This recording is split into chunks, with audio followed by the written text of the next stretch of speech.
Hi! Pangarap mo bang maging isang abogado? Then you are watching the right video. In this episode, pag-uusapan natin ang step-by-step guide kung papaano maging isang ganap na abogado dito sa Pilipinas.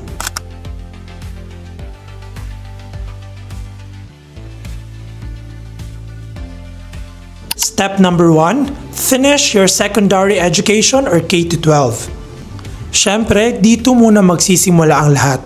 Kailangan tapusin mo muna ang senior high school mo. Meron bang specific na strand for senior high school na kailangan mong kunin para makapag-law school ka? Wala po. Kahit anong strand pwede. Ang mahalaga, mag-aral ka ng mabuti so that you have a good study habit. Meron kang magandang foundation para pagdating mo ng college and then law school proper, medyo maganda ang training ground mo. Step number 2, earn your bachelor's degree. Siyempre, pagkatapos ng secondary education mo or ng K-12, kailangan kumuha ka muna ng bachelor's degree. Hindi kasi pwede na after ng high school, diretso ka na agad sa law school. Hindi po ganoon ang ating sistema dito sa Pilipinas. Kailangan mo muna magkaroon ng 4-year or 5-year bachelor's degree. Ito ang tinatawag nating pre-law course mo. Ano-ano ba ang mga common pre-law courses? Sabi nila, maganda daw mag-political science, philosophy, legal management, or psychology.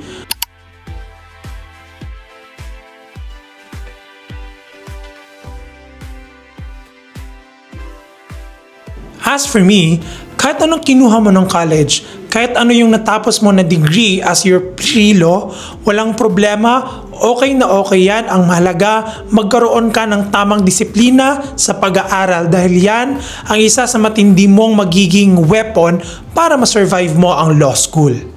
Step number 3, pass the entrance exam of your chosen law school, enroll and embrace the challenge. After college, syempre ito na ang susunod na step. Pipili ka na ng law school mo. Halos lahat ng law schools dito sa ating bansa ay may kani-kaniyang mga qualifying process. Syempre, merong entrance exam. So kapag meron ka ng bet na law school, you have to take their entrance exam and then qualify. Bawat law schools po dito sa Pilipinas ay merong sariling proseso. Iba-iba po ang proseso ng bawat law school.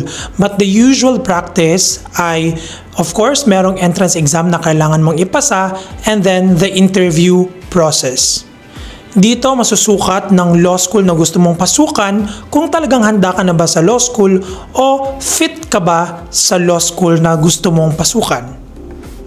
Kapag nakapasa ka at napagtagumpayan mo ang buong proseso ng law school of choice mo, then congratulations, welcome to law school life. Hindi basta-basta ang law school life. That's why you have to embrace the challenge. Ihanda mo na ang sarili mo na mapupuyat ka, mape-pressure ka, marami kang kapeng iinumin, halos everyday may recitations at maghanda ka para sa mga challenging na exams sa law school. Huwag kang mag-alala basta't may disiplina, pagpupursige at maraming dasal, magsusurvive ka sa law school.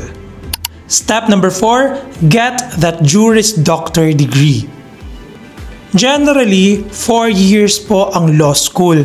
Pero meron din ibang university na nag-o-offer ng 5-year curriculum. So, nasa sa inyo na po yun kung anong gusto nyong curriculum. Meron ding law school, merong thesis or non-thesis program. But for you to become a full-fledged lawyer in the future, hindi required na kailangan may thesis. Nasa sa inyo na ho yun kung ano ang preference ninyo if you want to have a Juris Doctor degree with thesis. Kung busy ka naman or you are a working student, just take the subjects a little by little hanggang makapagtapos ka. But please take note, merong ibang mga law schools may residency limit. So you have to know the academic policy of your law school. Basta't ang mahalaga, kung hindi mo man makuha in 4 years ang law school, okay lang yon. Get that Juris Doctor degree. After mo makagraduate ng law school, hindi pa natatapos doon. Ito na ang isa sa pinakamahalagang stage ng buhay mo sa law school. The bar review season. Usually, ang review season ay 4 to 6 months, depende kung kailan yung graduation ng law school ninyo. During review, dito mo na ibubuhos ang buong puso, lakas at kaluluwa mo. Magdasal ng maigi at mag-aral ng mabuti. Remember, ang bar exams, hindi lang yan test of knowledge. It's also a test of faith and character. So pray hard and study smart. Step 6. Take and pass the bar exams. During the bar exams, syempre dito na masusubok lahat ng pinag-aralan mo. Kapag natapos mo na ang bar exams at kapag nakita mo na ang pangalan mo sa results, congratulations, you passed the bar. Congratulations dahil konting-konti na lang magiging isang ganap na abogado ka na. Step 7. Take the oath and sign the roll of attorneys. Kapag naipasa mo ang bar, magpapatawag ang Supreme Court ng oath-taking ceremony. There you will have to take your lawyer's oath. And after that, pipirma ka sa roll of attorneys. At yan na ang official moment na isa ka ng full-fledged lawyer. Ang proseso para maging isang ganap na abogado ay hindi madali. Marami-raming sakripisyo, puyat luha ang maibubuhos mo dyan. Pero kung ito ang tawag ng puso mo, huwag kang bibitaw, panghawakan mo, and never give up.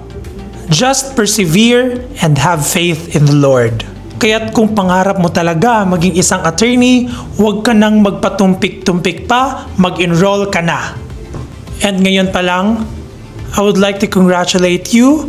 You will become a lawyer one day. If this episode inspired you guys, please don't forget to click like, share, and subscribe.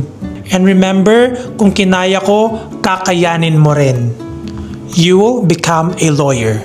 Thank you so much for watching, everyone. God bless you all. See you on my next vlog.